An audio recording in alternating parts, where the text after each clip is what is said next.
Eto na nga ang continuation ng rides namin dito sa Al-Ain Track. At dahil nga winter na, kahit inabot kami ng 8 o'clock ng umaga, hindi pa rin mainit. Kaya naman chill rides lang kami dito, kasabay ng picture-picture. 4 months nga akong hindi nakapag-bike, kaya hirap na hirap akong pumadyak. Nakaramdam ko tuloy, hindi ko kayang tapusin ang 23 kilometers sa loob ng Al-Ain Track, plus 10 kilometers pa pauwi ng bahay. Mahirap talaga pag kulang sa practice. Kaya nga lang at nalilibang ako sa ganda ng desert view na nadadaanan namin, kasabay pa ng lamig ng hangin na nalalanghap namin. Buti na lang din, kasama ko si Beshi na kahit papano nakakausap ko. Kung nagkataon, makikipag-usap ako sa hangin. Ilang beses na rin naman ako nakapag-bike ng solo dito. Pero mas maganda pa rin pag meron kang kasama, meron kang katsikahan habang nagra-rides. Ito nga pala ang pinakalibangan ko dito sa Al-Ain, ang mag-bike dito sa Al-Ain Track. Ito na kasi ang pinaka-safe na lugar para mag-bike. Baka nga pala matanong nyo, bakit bike ang libangan ko? Bike kasi, bukod sa na-exercise ka na, mas matipid pa. Pag kasi sa mall ka gumala, kulang ang 1,000 mo. Hindi naman kasi pwedeng hindi gumastos. Pag hindi ka kumain at hindi nakapag-shopping, sasama lang ang loob mo. Kayo ba mga beshi, anong libangan nyo dito sa UAE? Kung taga-Al-Ain ka at mahilig kang mag-bike, tara sama ka sa next rides. Please comment down below.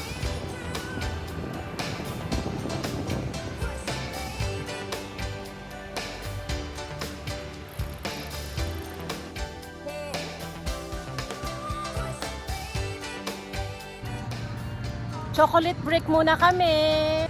Tenge.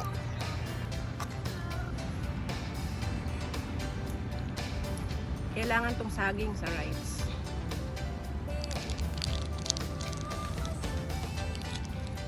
Ang hating kapatid.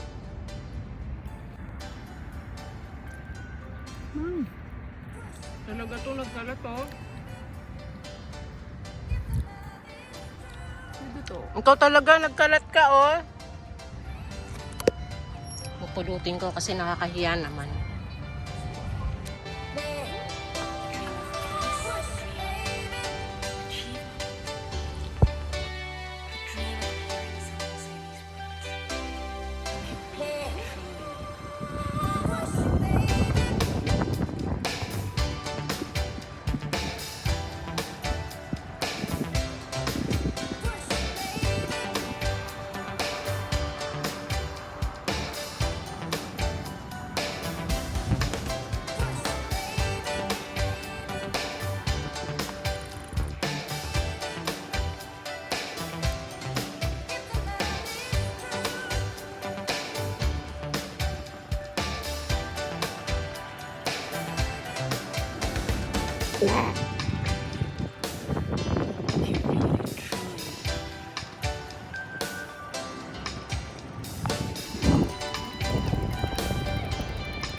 Dito na kami sa 6 kilometers.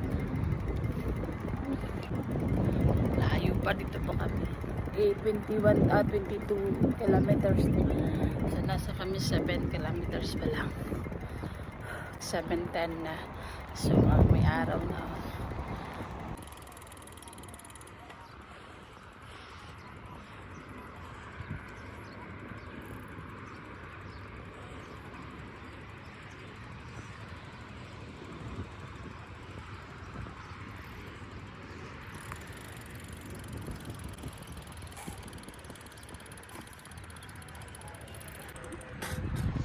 Bait yan.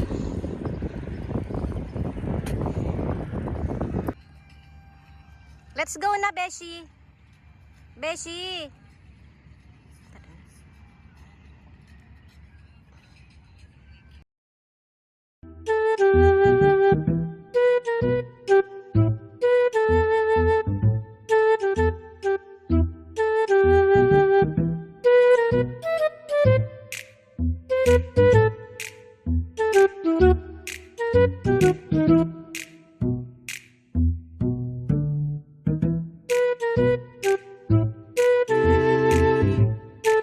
Naisipan ni Beshi na magpa-picture dito sa gitna ng kalsada.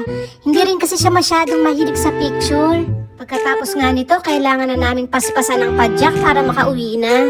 Mainit na kasi, sayang naman ang binuta. Eto na nga at nasa highway na kami.